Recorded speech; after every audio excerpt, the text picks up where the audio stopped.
patología del todo el aparato osteomuscular. Soy la doctora Escobedo, muchos de ustedes también ya han votado conmigo de repente en práctica. Y como les mencioné, esta semiología osteomuscular no necesariamente es que la hagamos cotidianamente y profundamente, solo es dirigida si es que ya tiene patología o no osteomuscular. A más que fuera hospitalización de traumatología o consultorio de traumatología, donde sí nos vamos a explayar en todas las maniobras, porque van a ir pacientes dirigidos a que le duele el hombro o ya con una patología dicha, ¿no? En cambio, en hospitalización de medicina interna, generalmente van a ir por otras causas y se pueden encontrar esporádicamente estas causas osteomusculares como principales, ¿ya?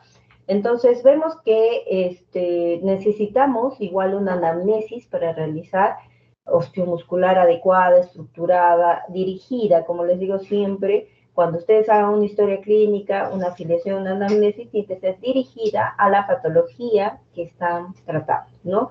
Ya en su cabecita tiene que estar la patología y saber qué preguntar y qué no preguntar. Luego vemos identificar o reconocer los signos y síntomas relevantes de este sistema osteomuscular. Realizar las maniobras que vamos a ir viendo. Cada articulación tiene diferentes tipos de maniobras y especiales para identificar. Y también tratarlas de interpretar para llegar a los posibles diagnósticos. Y finalmente, aplicar el tratamiento que puede ser hasta quirúrgico.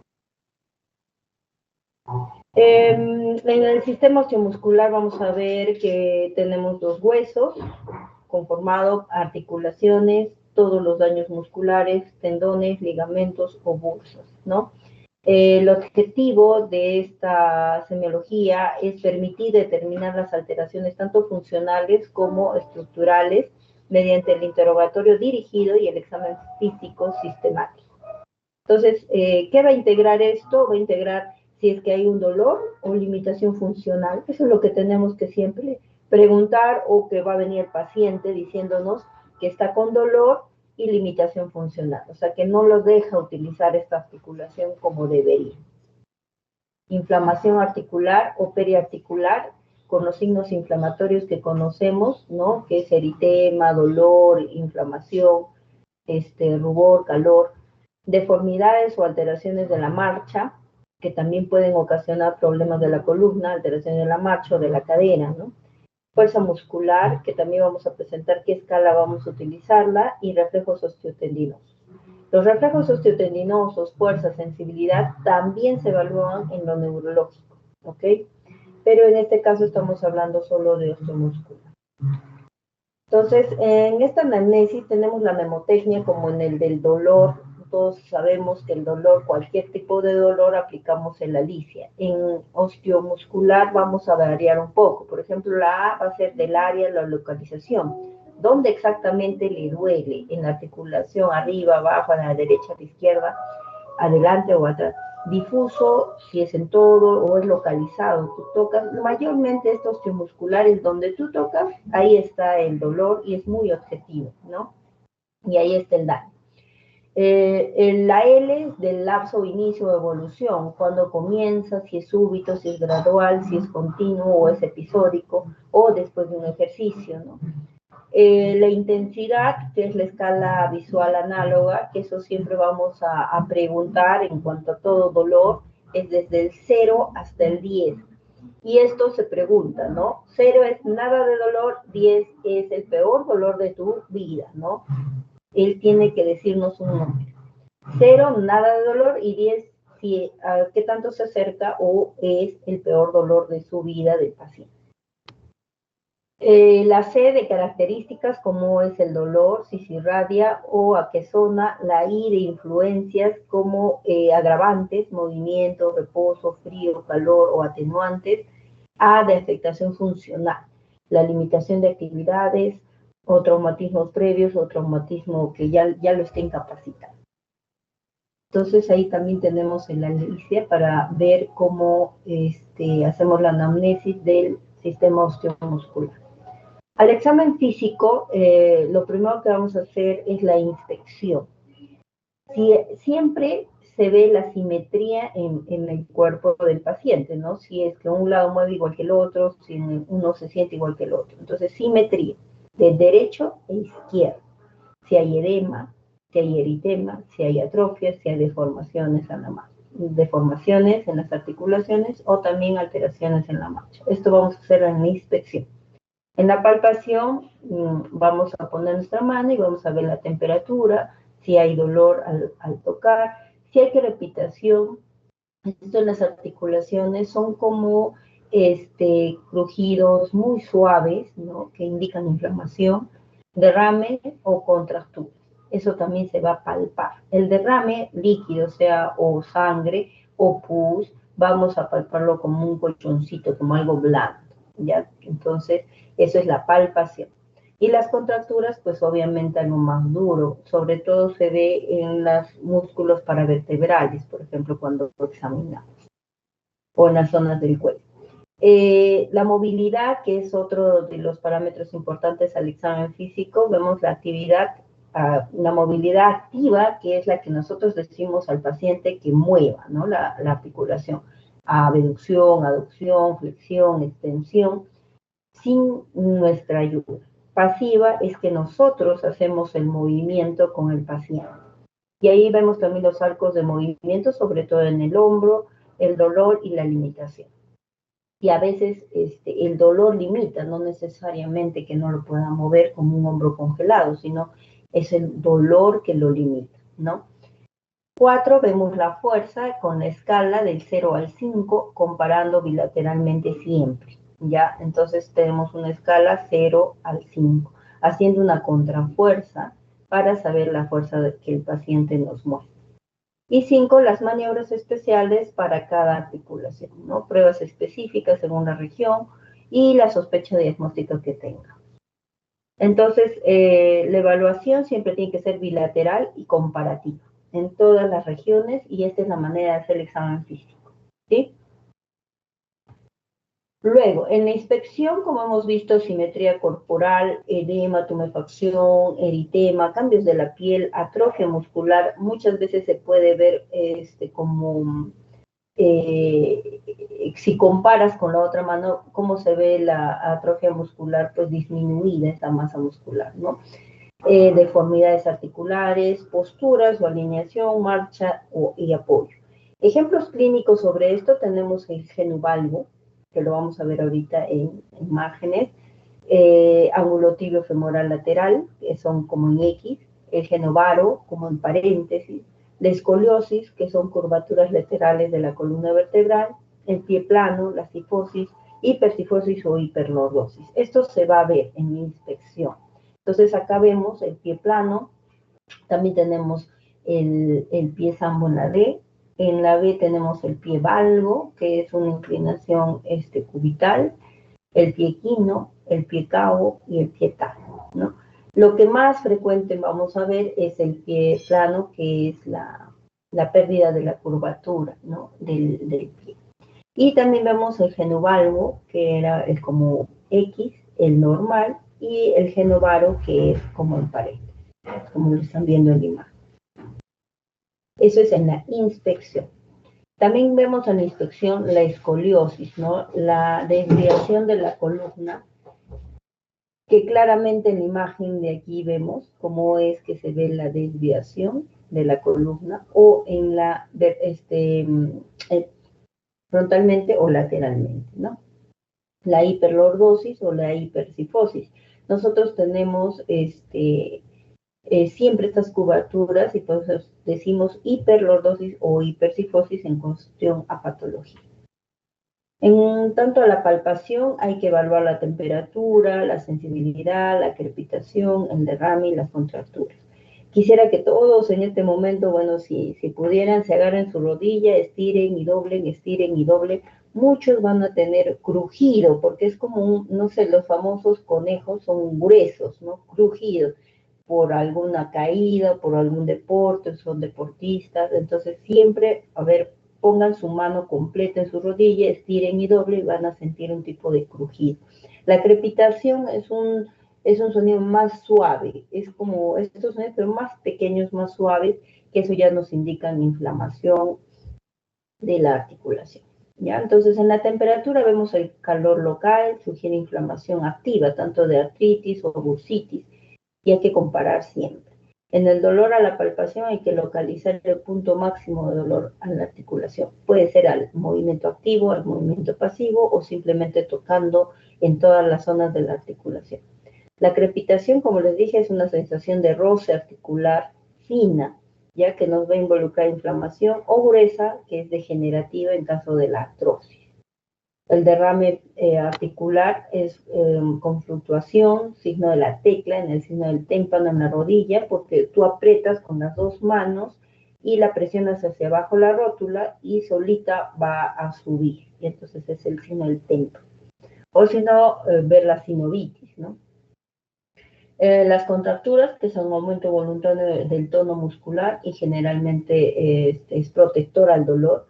Sinovitis, engrosamiento sinovial, palpable, blanda y sensible. La bursitis, una bolsa fluctuante. Las bursitis son más grandes, hay una deformidad blanda.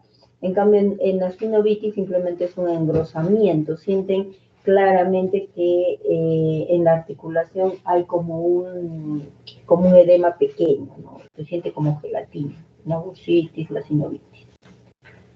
Luego, acá no salir el signo de la tecla, pero en la movilidad articular que hemos visto hay movilidad activa y hay movilidad pasiva. En la movilidad activa, que les dije, se realiza por el propio paciente, evaluación de la función muscular activa, su fuerza, su integridad articular. El inicio del dolor, la limitación, si es al inicio del dolor o al final, y registrar su amplitud en grados, ¿no?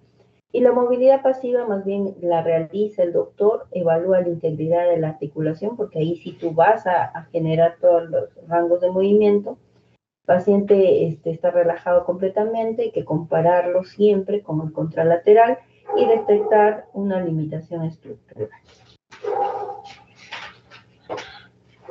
Escala de la fuerza del dolor, como les mencioné, tenemos la American Rate Council, que es 0 sin contractura muscular visible, 1 con contractura visible sin movimiento, movimiento con gravedad eliminada, movimiento contra la gravedad y movimiento contra el sistema parcial y fuerza normal completa. ¿Ya? Entonces, de esa manera se evalúa el dolor. Por ejemplo, tenemos parálisis completa o espasmo muscular mínimo, o mover la extremidad en plano horizontal, elevar una extremidad sin resistencia adicional, vencer la resistencia moderada al examinador o una resistencia total, total equivalente a la dosa. ¿Ya? Entonces, del 0 al 5 evaluamos la fuerza muscular. En la exploración de hombro es una de las patologías, digamos, más frecuentes. Tenemos el síndrome de pinzamiento subacromial, que es muy frecuente, la tendinitis del manguito rotador, la tendinitis bicipital, luxación glenohumeral, y que es una urgencia, es muy frecuente el primero, y hombro congelado, capsulitis adhesiva, que es el Crohn. Acá tenemos los arcos en flexión de 0 a 180 grados, en extensión de 0 a 60, en abducción de 0 a 180, en aducción de 0 a 30, rotación interna 0 a 90 y rotación externa 0 a 90. Entonces vemos la flexión y los grados que vamos a examinar, la extensión, la deducción, que está ahí con su nombre, la aducción horizontal y la rotación externa. Muy bien. También acá en movimiento pasivo.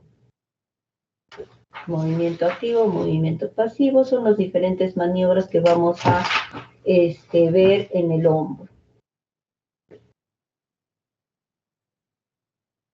Y esos son los grados que vamos a medir.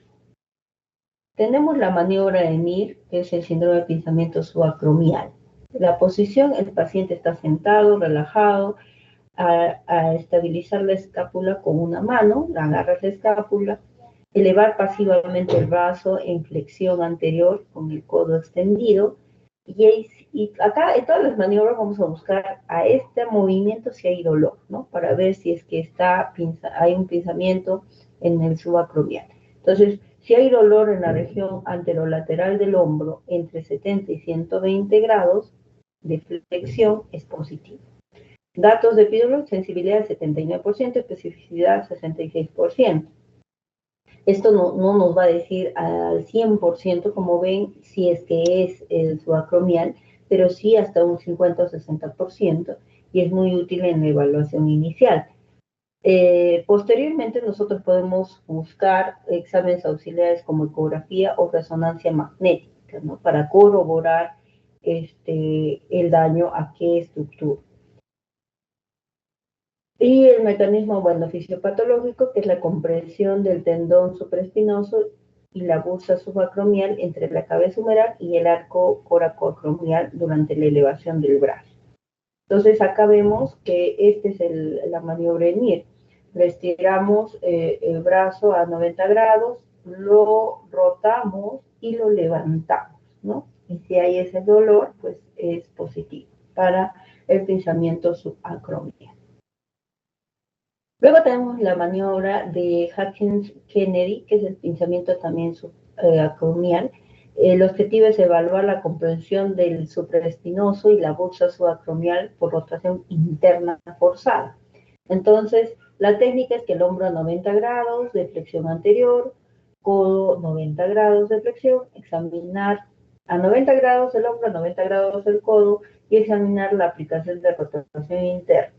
O sea, no esté estirado como en el anterior, sino lo flexionamos ambos y hacemos una rotación interna rápida, forzada, y puede realizarse con el codo extendido o variante simplemente con el codo en flexión de novia. Si es positivo, el dolor en la región anterolateral del hombro puede irradiarse al tercio superior del brazo. Hay reproducción del dolor habitual del paciente. Puede ser positivo también si el dolor está entre 60 y los 120 grados de rotación. Entonces, el NIL es la flexión pasiva del arco anterior. Esta maniobra de Hawkins es rotación interna a 90 grados. Y combinados, mayor sensibilidad diagnóstica. Podemos llegar a un 79% de sensibilidad y 59% de especificidad. Y acá vemos cómo es, ¿no? Si ven 90 grados hombro, 90 grados codo y hacemos una rotación interna brusca. Y si hay el dolor en la zona anterior donde están las rayitas rojas, pues este es positivo para el pinzamiento subacromial. Luego vemos el test de para el músculo supraespinoso. Entonces, paciente de pie o sentado, elevar los brazos 90 grados en el plano de la escápula, inclinar 30 grados hacia el anterior o plano escapular, los pulgares apuntando hacia el suelo, y el examinador va a empujar hacia abajo bilateralmente. Entonces, el resultado es positivo si es que hay dolor o debilidad con la resistencia y sugiere lesión en el supraespinoso. Sensibilidad, ven que no pasa, o esto es un poquito más sensible, pero de especificidad hasta el 60%, igual que el anterior. Entonces, aquí vemos, esta es la maniobra de Hope, ¿no? Tienen que estirar el brazo y en eso lo rotan internamente a los 60 grados. Y si hay dolor en esta zona, pues es positivo. Esa es la maniobra de Hope, para ver la afectación del músculo supraespinoso. La exploración del codo. La exploración del codo, vamos a ver que es la epicondilitis y la bursitis holocraniana, ¿no? El codo del tenista, el codo del golfista o la bursitis traumática. La epicondilitis lateral es el dolor en epicóndilo lateral. Es directo el dolor. Donde tocas, hay dolor. Hay exacerbación con extensión de la muñeca. El test de resistencia a la extensión, ojo, es positivo y tenemos la maniobra de Corsi. En la epicondilitis medial, que es el codo del golfista, tenemos el dolor en epicóndilo medial o interno. Se exacerba con la flexión de la muñeca, no con la extensión.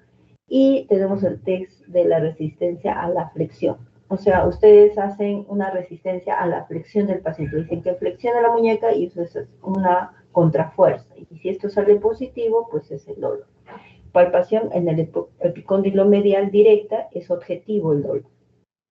Y en la bursitis olecraniana tenemos una tumefacción posterior. Ahí sí se mira una deformación, aumento de volumen en la tumefacción posterior del codo, fluctuación a la palpación, o sea, sienten que está caliente, sienten que hay inflamación, hay dolor y hay eritema, todos los signos de una inflamación.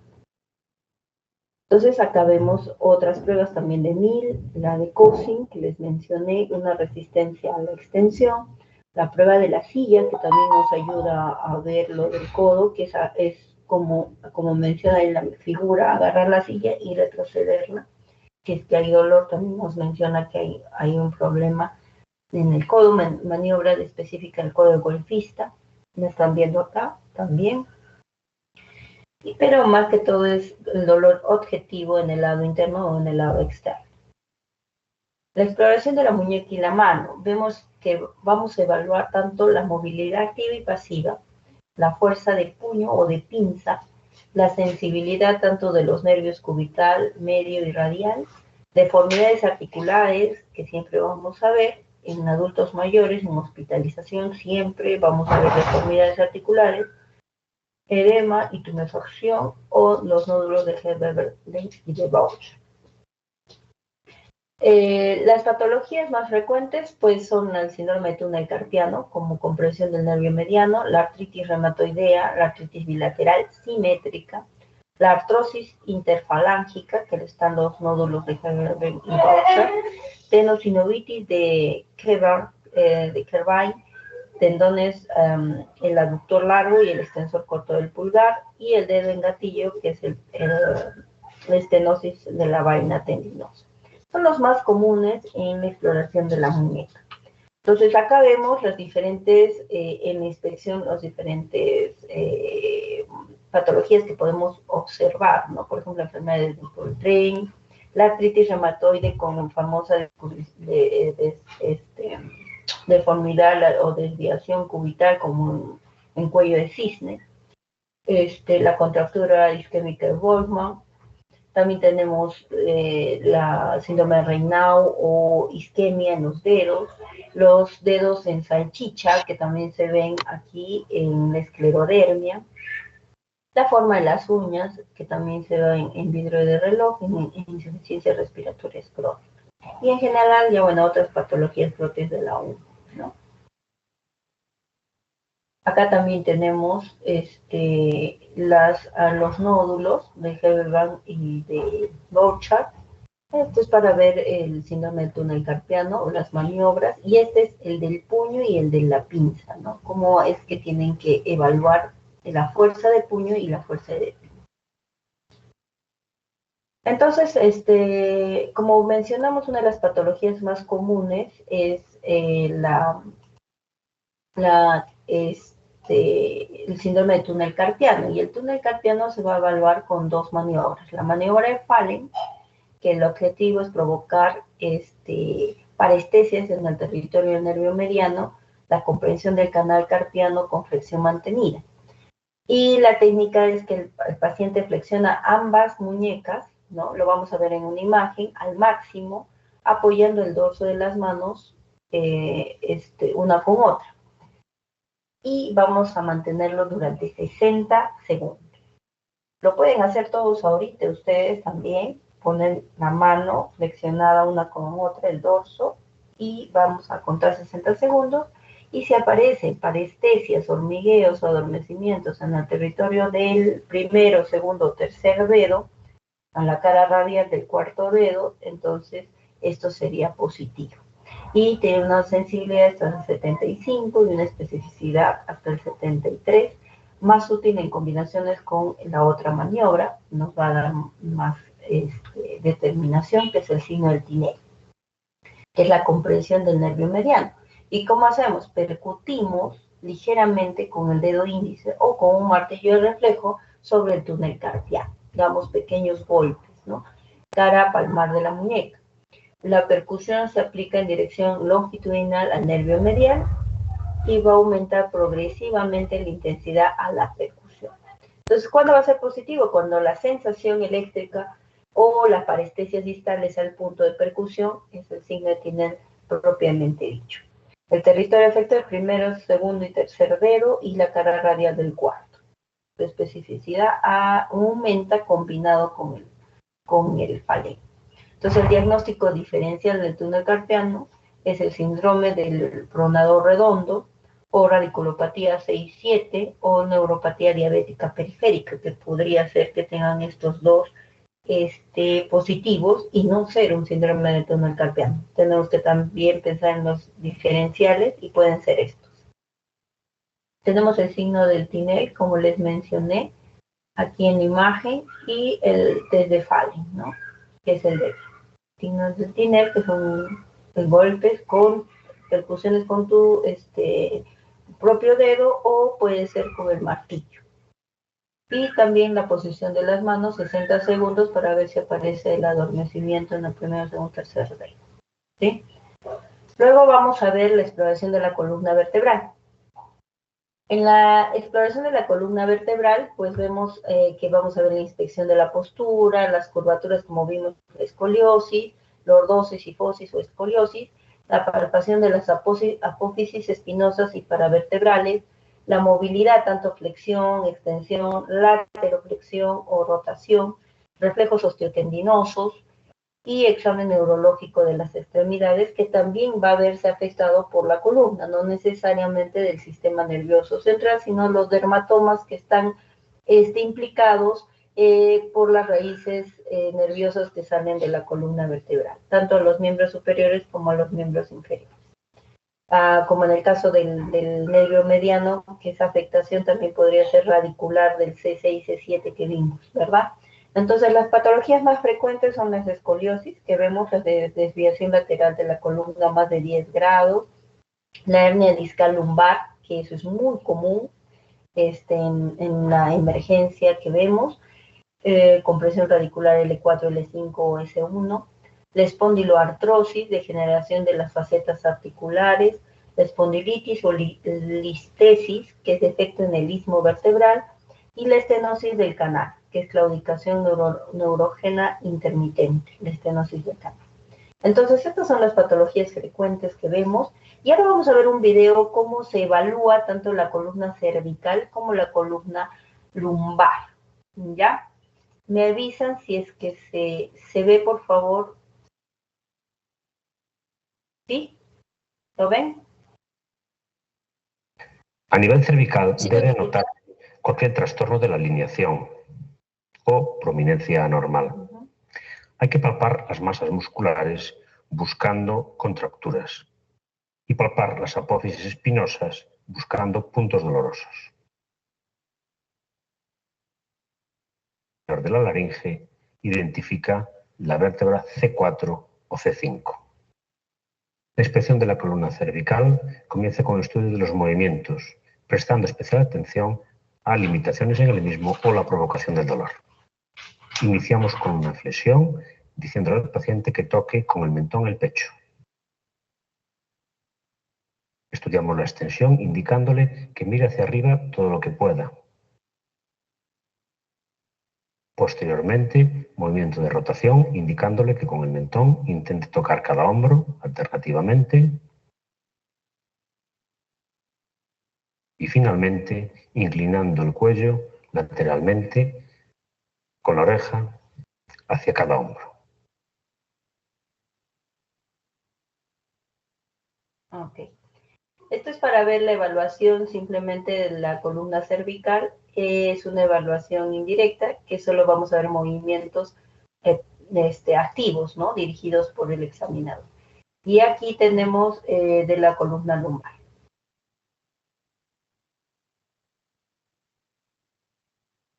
Para valorar la columna lumbar, buscamos nuevamente la existencia de limitación en los movimientos o la existencia de dolor con los mismos. Primeramente valoramos la flexión y en este momento indicamos al paciente que se doble hacia adelante sin doblar las rodillas.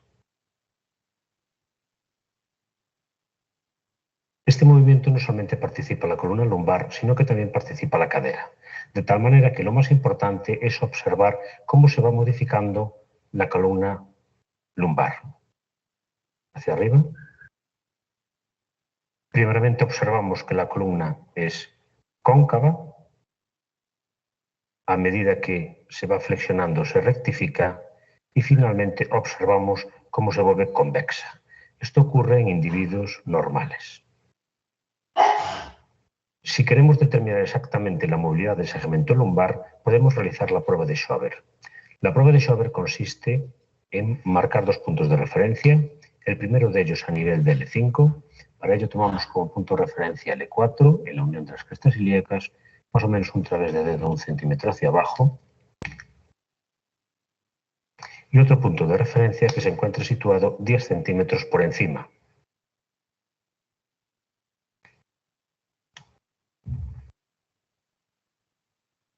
E indicamos al paciente que realice la flexión. En un individuo normal, la distancia, una vez flexionado, tiene que ser superior a los 4 centímetros. Si hay una distancia inferior a 2,5 centímetros, casi podemos asegurar que hay una limitación de este segmento e indicar una posible espondiloartropatía. Los siguientes movimientos a explorar son movimientos de inclinación y para ello le indicamos al paciente que con la mano pegada al muslo se deslice inicialmente hacia un lado, observando la movilidad armónica de la columna, habitualmente 30 a 40 grados, y hacia el otro lado. Hay que señalar que este movimiento de inclinación lateral es el que inicialmente se puede limitar más precozmente en los pacientes que presentan espondiloartropatías. Finalizaremos la exploración de la columna lumbar indicando al paciente un movimiento de extensión. Esto se realiza, sujetamos inicialmente la pelvis con las manos y le indicamos que se extienda hacia atrás. Es un movimiento difícil de valorar porque no hay rango de la normalidad y los pacientes que presentan síndrome facetario presentan dolor con este movimiento. Para explorar la rotación tóraco-lumbar, primeramente fijaremos la pelvis sentando al paciente. Posteriormente fijaremos la cintura escapulohumeral indicando al paciente que cruce los brazos sobre el hombro. Y posteriormente le indicaremos que realice rotaciones alternativas hacia un lado y hacia el otro.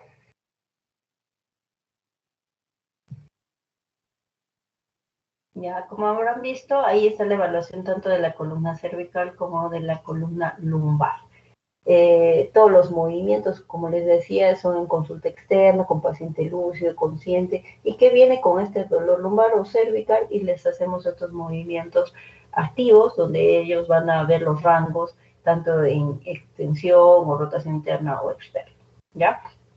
Y buscando dolor, ¿no? Si en algún momento nos dice dolor, pues diríamos que está afectado y pasaríamos a hacer las maniobras más específicas. En el de la columna lumbar tenemos la maniobra de la 6, que es una irritación, nos va a dar la irritación radicular lumbar. Tenemos al paciente en decúbito supino completamente relajado y piernas extendidas.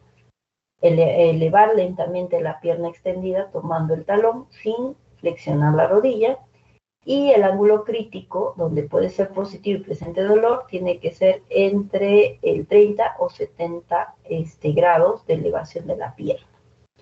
Entonces, si el dolor está entre 30 y 70 grados, es una hernia discal lumbar que irrita la raíz nerviosa L4, L5 o S1. El dolor debe irradiarse a la distribución del nervio ciático, a la cara posterior del muslo o pierna o pie. Entonces, las variantes puede ser la segue modificado, que es el Brayat, dorsiflexión del pie, cuando tú empujas el pie hacia adelante, la punta del pie hacia adelante, y hace dolor también. O el dolor en más de 70 grados, que no es específico de hernia discal. Entre 30 y 70, sí. Más de 70 ya no es específico de hernia discal. El dolor solo en el muslo, porque a veces también haces esta maniobra y te mencionan que les duele el muslo o la parte posterior del muslo. Eso se considera coxoartrosis o contractura isquiotibial. Tiene una sensibilidad hasta el 95% y una especificidad del 52%. Entonces acá tenemos la maniobra de la serie, ¿no? También mencionamos en la evaluación de la escoliosis, que es también cómo se ve, ¿no? Lo normal, y cuando la persona se va hacia adelante y se ve una simetría, ¿no? Esa es también una evaluación para ver la escoliosis. También es el test de Adams para ver la escoliosis. Justamente van a ver la deformidad, la miden. Y comenzamos con lo que es la exploración de la cadera. Los arcos de movilidad, como van a ver ahí, es flexión entre 0 y 120, extensión entre 0 y 30, abducción, aducción, rotación interna y rotación externa. ¿Cuáles son las patologías más comunes que vamos a evaluar? Es la coxoartrosis, con la maniobra de Faber o de Fadil o de Thomas, bursitis trocantérica, con maniobra de palpación del trocánter mayor, que es directamente palpando el decúbito dorsal y palpas la cadera y el trocánter mayor, lo aprietas y hay dolor. Entonces es una bursitis trocantérica. La fractura de cadera, que con la maniobra es pregunta de rotación externa y acortamiento del miembro. Displasia de cadera, la maniobra de Ortolani y Barrow, eso es en niños, ¿no? En pediatría y en lactantes, donde vamos a hacer la abducción completa, como un sapito, no sé si se acordarán, abren totalmente la cadera y suenan, ¿no? Como un conejito también. Y también la abducción y la aducción de la cadera. Eso es para ver la displasia de cadera. Y la necrosis avascular con la maniobra del dolor en reposo en la zona inguinal, ¿no? Hay un dolor en la zona inguinal, sordo, continuo, y eso nos ayuda a pensar, obviamente con los antecedentes y anamnesis, en una necrosis avascular. Tenemos aquí la maniobra de Faber, que les mencioné para la articulación sacroiliaca y la cadera. Es flexión, abducción y rotación externa. Son las abreviaturas, ¿no? Es flexión, abducción de AB y R de rotación externa. La técnica, el paciente en decúbito supino, colocar el tobillo sobre la rodilla contralateral, descender la rodilla flexionada hacia la camilla y estabilizar la cadera contralateral sosteniéndolo. El resultado positivo va a ser con el dolor en la región inguinal de la patología de cadera, dolor sacroiliaco, sacroilitis o disfunción sacroiliaca y limitación en la abducción, rigidez articular de la cadera. Entonces, los diagnósticos diferenciales cuando tenemos esta maniobra positiva es coxoartrosis, espondilitis anquilosante, sacroilitis infecciosa o artritis psoriásica con afectación sacroiliaca, que afecta mucho en la artritis psoriásica, la sacroiliaca. Entonces, ahí vemos el test de Faber.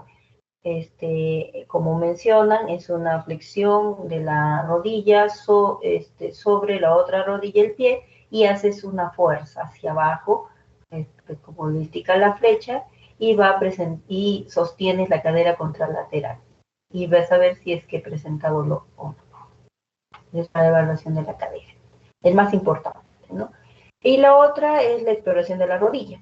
Ahora, en la exploración de la rodilla hay que ver alineación, atrofia del cuádriceps, en la inspección, ver cómo está el músculo cuádriceps. También vemos derrames articulares, como el signo de la tecla o el témpano que les mencioné. Con los 2 dedos pulgares presionan la rótula hacia el fondo, la sueltan bruscamente y sienten claramente que se eleva como un témpano. Esto es en el derrame articular. La movilidad activa o pasiva, en la estabilidad ligamentosa, colateral o cruzada, compartimientos medial y lateral, y las pruebas de los meniscos, que es McMurray y Apple.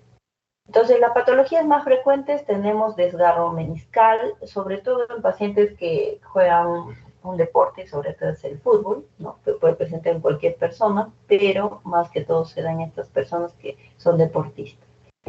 Rotura del ligamento con la de Lachman o cajón anterior, la rotura del ligamento también posterior con el cajón posterior, la artrosis de la rodilla con gonartrosis, deformidad en varo o en valgo más crepitación, o la bursitis prepatelar o infrapatelar con tumefacciones anteriores de la rodilla. Entonces acá tenemos las maniobras, tanto de Murray, de Lachman o de cajón anterior. El de Murray o lesión, que va a identificar la lesión meniscal.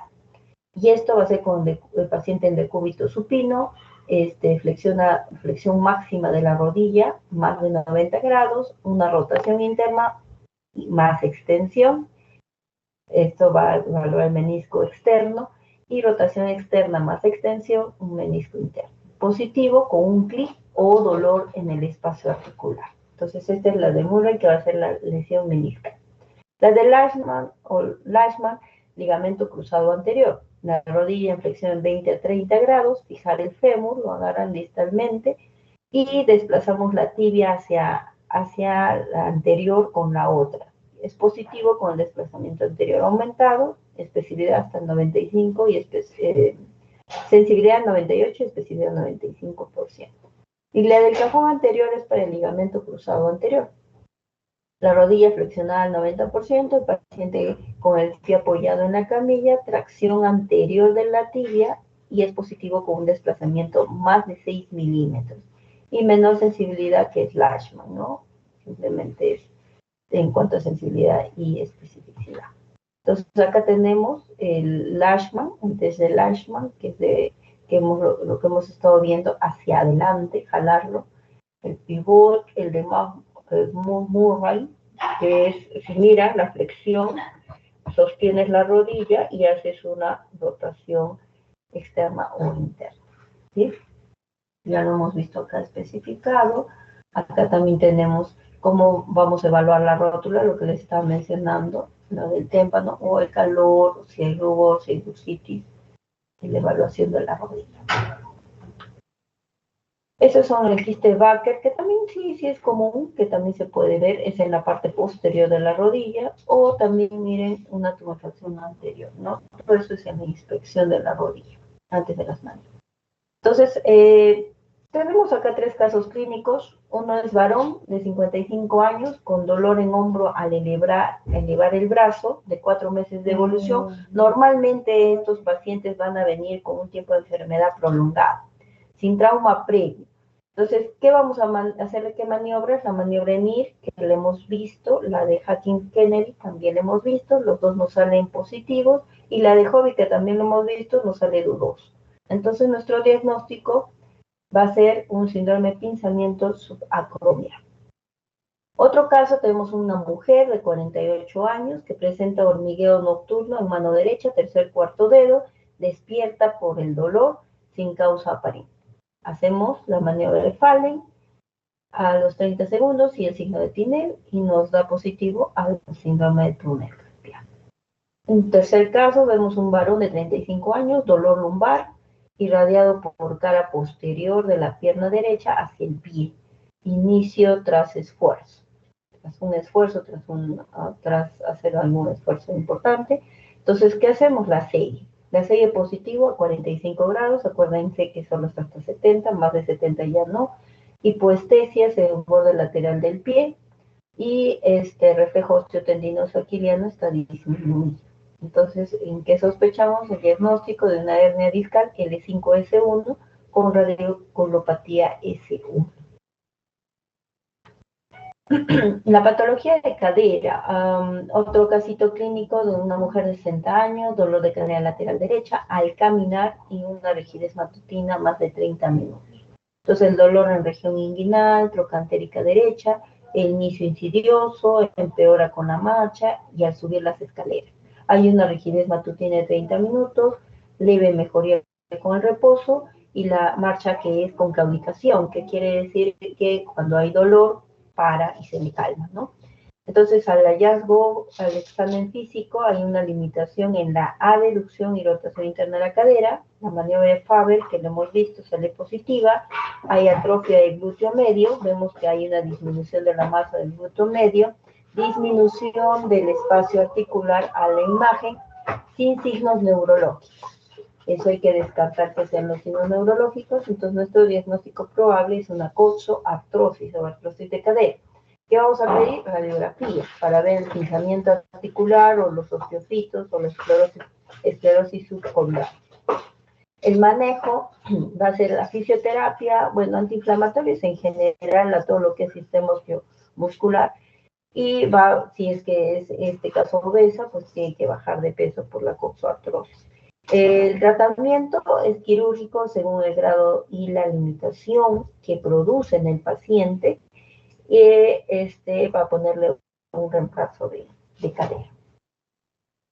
Luego tenemos un hombre de 28 años con dolor de rodilla al subir las escaleras, chasquidos y episodios de bloqueo articular. Entonces, presentación, vemos el inicio tras maniobra de giro con el pie fijo, dolor en espacio articular medial, chasquidos no reproducibles, bloqueo de rodilla esporádico y libre derrame articular. Leve derrame articular. Entonces, al examen físico vemos el Murray en rotación externa positivo, dolor a la palpación en la articulación medial, desde Apley compresión positiva, Lashman negativo, derrame articular, signo de la tecla positivo. Entonces, nuestro diagnóstico es un desgarro de menisco medial. El gol estándar, como les dije, el gol estándar va a ser la resonancia magnética, porque eso nos ayuda a ver todo lo que son ligamentos, meniscos o músculos en las diferentes articulaciones. El manejo va a ser AINES, fisioterapia, hasta veces quirúrgico, con una artroscopía, ¿no? Y rehabilitación física. Entonces, las maniobras claves de semiología en osteomuscular, vamos a ver la maniobra en el hombro para ver el supraespinoso, el Hawkins-Kennedy en hombro para ver el supraespinoso también, el Jove para ver el supraespinoso, Palen para muñeca con Tinel, la Segue en la columna lumbar, McMurray en rodilla para menisco, Lashman para rodilla en ligamento cruzado anterior y Faber Patrick en cadera o sacroiliaca en articulación. Ahora vamos a ver, ya para terminar y culminar la exposición, como habrán visto, hemos tratado de hablar de todas las articulaciones y es bastante. Pero vamos a ver y especificar lo que hemos especificado, ciertas maniobras de las patologías más comunes de los pacientes que vemos en la práctica médica. Siempre no se olviden de hacer una anamnesis dirigida, de una exploración general, como lo hemos visto en el sistema osteomuscular varía, pruebas focales como las maniobras ya específicas para cada articulación y según nuestra presunción diagnóstica, que ya vamos viendo con la anamnesis, la hipótesis diagnóstica, nuestras pruebas complementarias que hemos dicho radiografía, ecografía, resonancia, electromiografía, para descartar cualquier patología nerviosa y analítica según la sospecha, ¿no? Diagnósticos diferenciales, siempre ya les he mencionado en algunas patologías, si es que salieran positivas, no solo como en el caso del túnel carpiano, puede ser solo túnel carpiano, sino también una radiculopatía u otras patologías. El plan de manejo siempre va a ser antiinflamatorios, terapia física y en algunos casos graves que ya imposibiliten la vida cotidiana del paciente, pues ya puede ser quirúrgico. Siempre también en estas patologías, como habrán visto en la anamnesis, no son tan agudas, siempre vienen con una cronicidad y siempre hay que reevaluarlos de 4 a 6 semanas y a ver si aparecen otros signos, ¿no? Eso sería todo. No sé si tienen alguna duda. Es un tema amplio para la exposición que nos han dado de semiología de todo lo de que es el sistema osteomuscular. Chicos, ¿alguna duda?